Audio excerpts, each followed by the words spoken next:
성경 말씀을 봉독합니다. 신약성경 빌립보서 4장입니다. 신약성경 323페이지.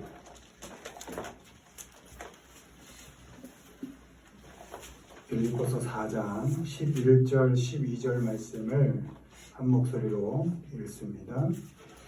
내가 궁핍함으로 말하는 것이 아니니라.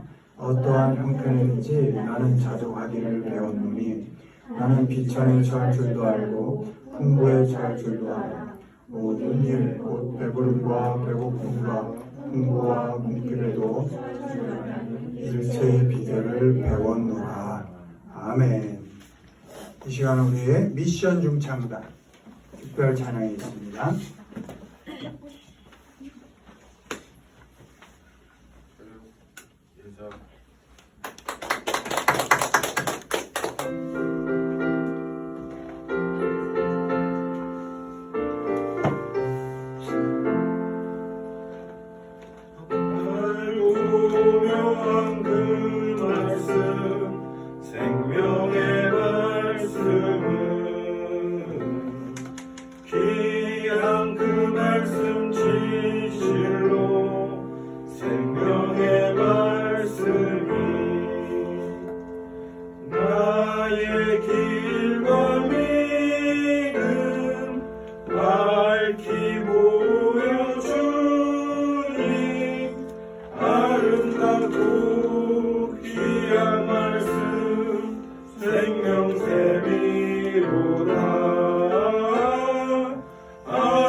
감사합니다.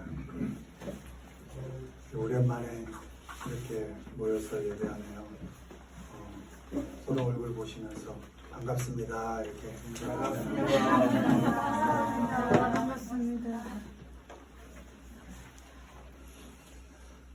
오늘은 배워야 할 것, 배워야 할 것이라는 제목으로 말씀을 전하겠습니다. 배우는 데는 끝이 없는 것 같습니다. 우리 이번 코로나19 이런 어려운 시간을 겪으면서 먼저 우리가 매주 모여 이렇게 예배하는 걸 늘 당연하게 일주일 지나면 당연히 오는 것처럼 알고 모여 예배하는 게 당연한 줄 알았는데 이렇게 모이지 못할 수도 있구나. 모임이 우리가 함께 만날 수 있는 게 참 소중한 것이었구나. 이런 것들을 배우게 되죠. 배우게 되는 것 같습니다. 여러분들 많이 보고 싶더라고요. 저도 예배에 대해서 다시 이렇게 한번 생각해 보는 시간이 되었고, 또 집에서 이렇게 예배 이렇게 영상을 찍으면서도 이 예배에 대한 생각을 다시 한번 이렇게 생각해 보게 되고, 얼마나 이게 소중한 것인가, 하나님 앞에 내가 어떻게 바로 예배해야 될 것인가, 이런 것을 배우는 그런 또 시간도 되었던 것 같습니다. 그리고 여러분들을 만나는 게 얼마나 이렇게 소중한 건가. 한 주 보고 넘어간 거하고 안 보고 넘어간 게 그렇게 다른 것 같아요. 참 사람 한 사람 한 사람이 참 소중하구나, 이런 것들을 배우게 됐습니다. 우린 잘 사는 것부터 잘 죽는 것까지 모두 잘 배워야 할 것 같습니다. 이 시간에는 성도로서 우리가 배워야 할 것들이 특별히 무엇이 있는지를 말씀을 통해서 한번 점검해 보겠습니다. 1번 보시죠. 읽습니다. 시작. 어떤 형편에서도 배우기. 내가 궁핍함으로 말하는 것이 아니라 어떠한 형편에든지 나는 자족하기를 배웠노니 나는 비천에 처할 줄도 알고 풍부에 처할 줄도 알아. 모든 일 곧 배부름과 배고픔과 풍부와 궁핍에도 처할 줄 아는 일체의 비결을 배웠노라. 배웠노라. 사도 바울의 말씀입니다. 어떤 형편에서도 배우는 겁니다. 재정적으로 형편이 좀 넉넉하든지 부족하든지 그 형편 가운데 배우는 거고, 처해진 환경이 조금 어렵든지 좀 괜찮든지 어디에 놓여 있든지 그 가운데서도 배우는 겁니다. 모든 형편 속에서 우린 배웁니다. 우리가 처해진 환경, 재정적 형편을 탓하지 않습니다. 핑계대지 않습니다. 내가 처한 그 지금의 상황 속에서 어떻게든 배웁니다. 왜요? 내가 오늘 배워야 내일 조금 더 나아진 내가 될 수 있거든. 배우는 겁니다. 무엇을 배우는가? 오늘 말씀에서는 컨텐트라고 되어 있습니다. 자족이라는 단어입니다. 자족을 배운다는 겁니다. 자족한다는 것은 스스로 넉넉함을 느낀다는 겁니다. 여기서 중요한 건 자아입니다. 자아. 스스로 이렇게 느낀다는 겁니다. 누가 판단하고 평가해서 느끼는 게 아니라 나 스스로 내 형편, 내 상황에 대해 그렇게 느낀다. 그렇게 생각한다. 그게 자족이라는 겁니다. 어떤 형편에서도 스스로 넉넉하다. 이렇게 생각하는 겁니다. 배부를 때도 배고플 때도 있지요. 살다 보면. 근데 어떤 형편에 있든지 넉넉하다 느끼고 그렇게 인정하고 생각하는 겁니다. 넉넉함은 우리가 결정할 수 있습니다. 음식의 양도 많이 먹어서 배부르고 적게 먹어서 배고픈 것이 아니라 내 느낌과 생각이 중요합니다. 얼마를 먹든지 수저를 놓을 적당한 때는 내가 결정할 수 있는 겁니다. 어떤 양에서도 때문에 자족할 수 있는 겁니다. 집도 마찬가지고 자동차도 마찬가지. 넉넉하다고 느끼는 크기는 내 생각에 달려있는 겁니다. 내 마음에 달려있는 겁니다. 어떤 크기에서도 우리는 자족을 배울 수 있습니다. 이 컨텐트의 또 다른 의미는 기꺼이 한다는 겁니다. 풍부할 때도 궁핍할 때도 모든 일을 기꺼이 할 수 있다는 겁니다. 빌립보 성도들은 옥에 갇혀있는 바울을 위해서 필요한 것들을 모아 에바브로 디도 편에 보냅니다.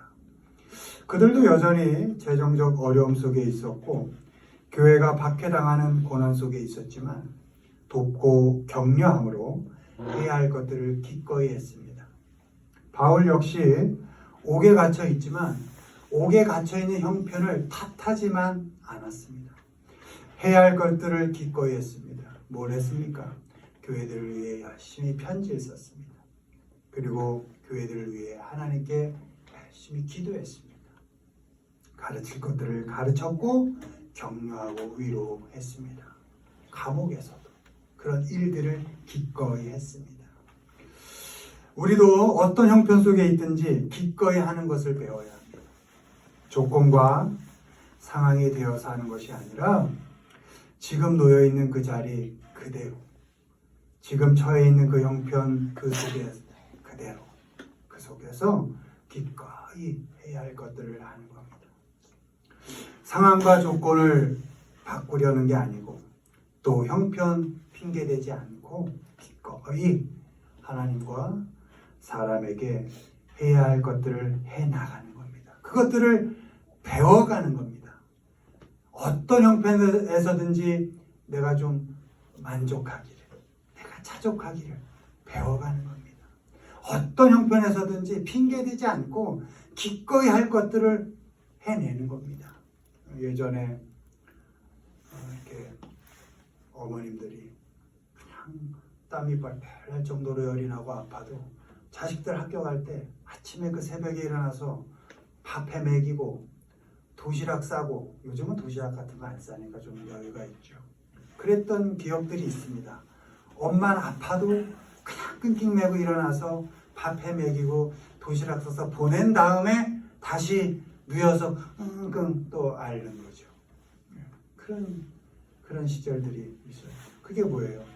기꺼이 하는 거거든요. 나 아픈 거 핑계대지 않고 기꺼이 해내는 거거든요. 그거 배우는 거거든요. 뭐 사람이 좋아서 아니죠.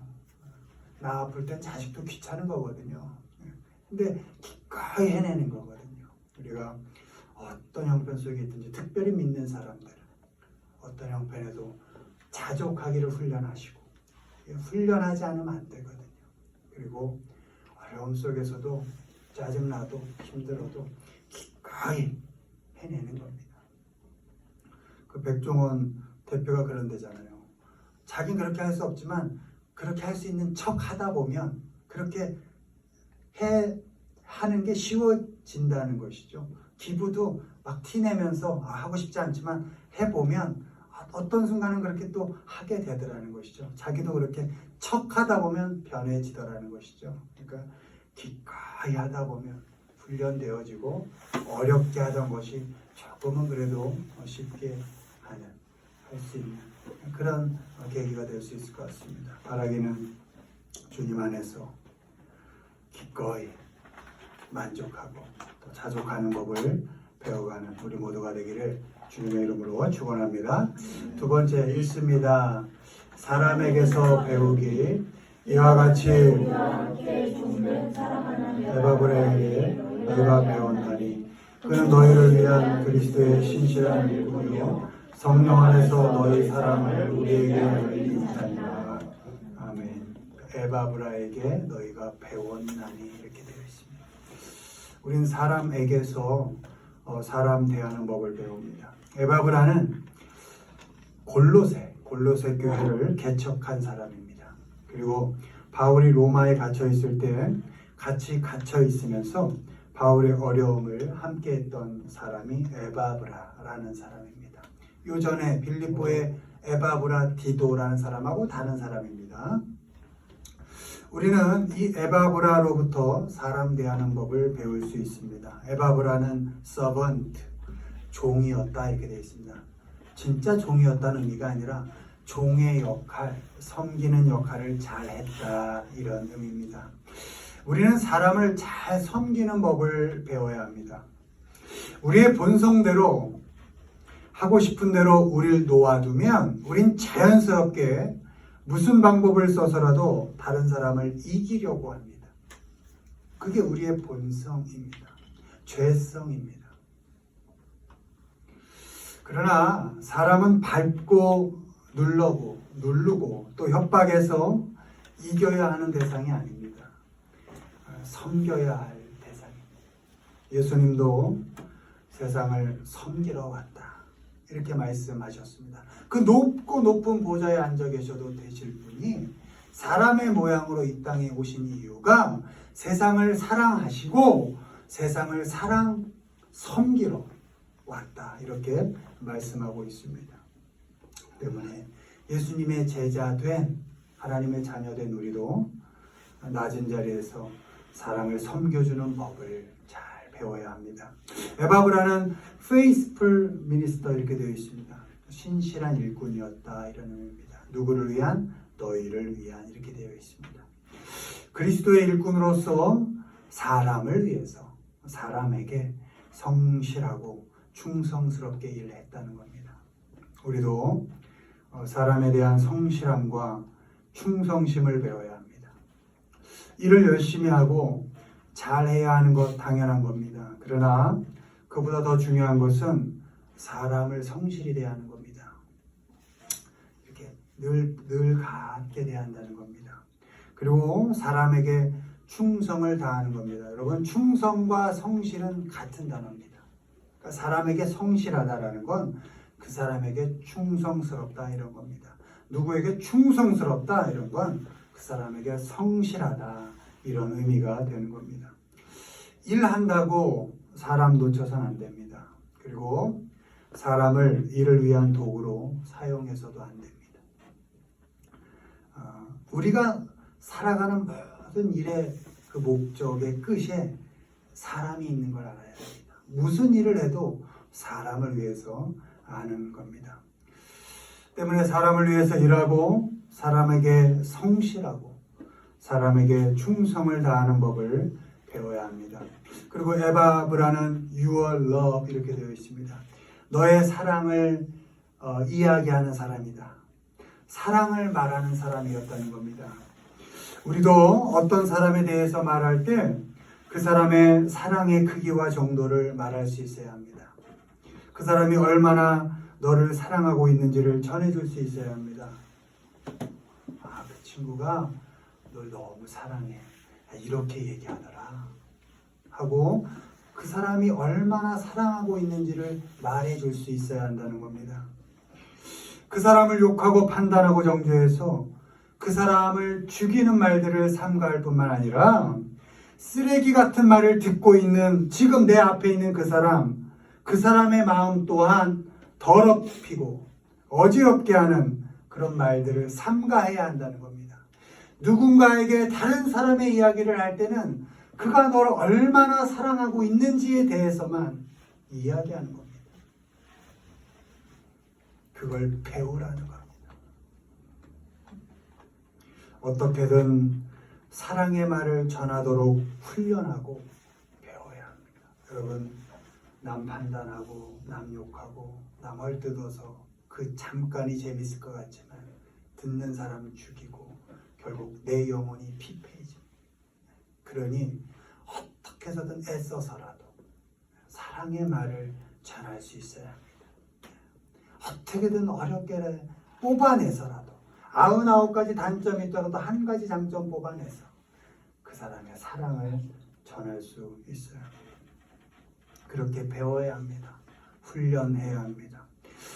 그렇게 사람에게서 사람 대하는 법을 배워서 사람을 잘 섬기고 사람에게 성실히 충성하시고 그 사람의 사랑을 말해주는 그런 법을 배워가는 우리 모두가 되기를 주님의 이름으로 축원합니다. 마지막으로 읽습니다. 고난에서 배우길 그가 아들이시면서도 받으신 고난으로 순종함을 배워서 온전하게 되셨은즉 자기에게 순종하는 모든 자에게 영원한 구원의 근원이 되시고 아멘. 순종함을 배워서 이렇게 되어 있습니다. 우리는 고난에서 배웁니다. 살면서 당하는 고난을 통해서 obedience 이렇게 되어 있죠. 순종을 배우게 되어 있습니다. 예수님은 십자가의 고난을 순종함으로 받아들이셨습니다. 웬만하면 피하고 싶으셨습니다. 웬만하면 오죽하면 하나님 앞에 이 잔을 좀 옮겨주시죠. 이렇게 기도했겠습니까? 웬만하면 좀 피하고 싶었던 십자가였습니다. 그러나 마지막에 예수님은 순종하기로 결단합니다. 내 뜻은 피하고 싶습니다. 그러나 아버지 뜻이 내가 그 십자가를 짓는 것이라면 내가 아버지에게 순종하겠습니다. 이러고 지신 겁니다. 받아들이신 겁니다.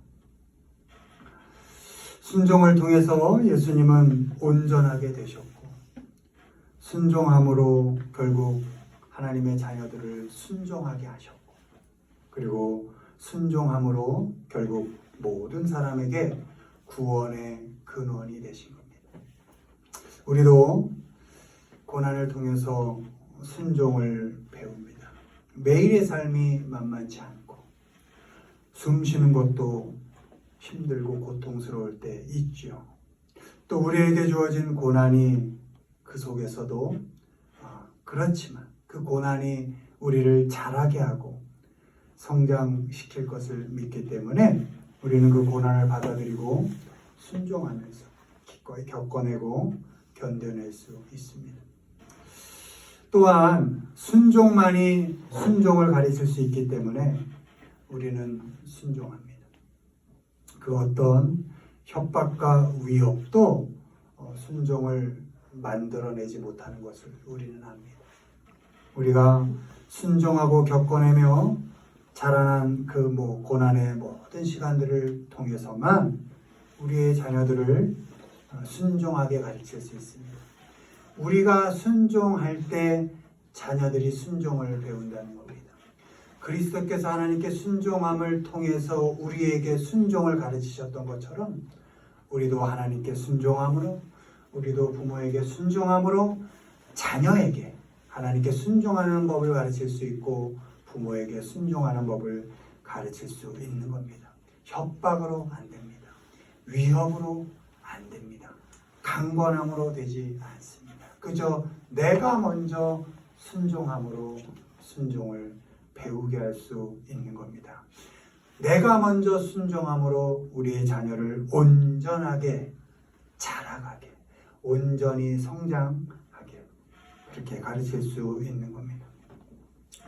그렇게 고난 속에서도 순종을 배우셔서 하나님의 자녀로 성도로 성장해 가시고 또 순종을 통해서 순종을 가르치셔서 우리의 자녀들을 좀 잘 순종하는 자녀로 또 온전하게 자라게 하는 그런 자녀로 그렇게 키워가시기를 주님의 이름으로 축원을 드립니다.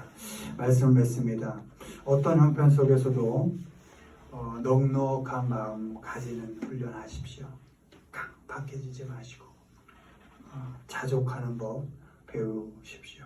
그리고 사람을 보면서 사람에 대한 섬김과 충성 그리고 사랑 말하기를 배우십시오. 사람을 보면 어떻게 사랑을 말할까를 늘 훈련하십시오. 그리고 삶이 다 고난 아닙니까? 고통 아닙니까? 그 시간 속에서 늘 배우십시오. 순종을 배우십시오. 순종을 배우셔서 우리 자녀에게 순종을 가르치십시오. 그렇게 배워갈 것을 배우고 훈련해서 주님 안에서 잘 자라가시고 잘 성장해 가시는 우리 모두가 되기를 주님의 이름으로 축원을 드립니다.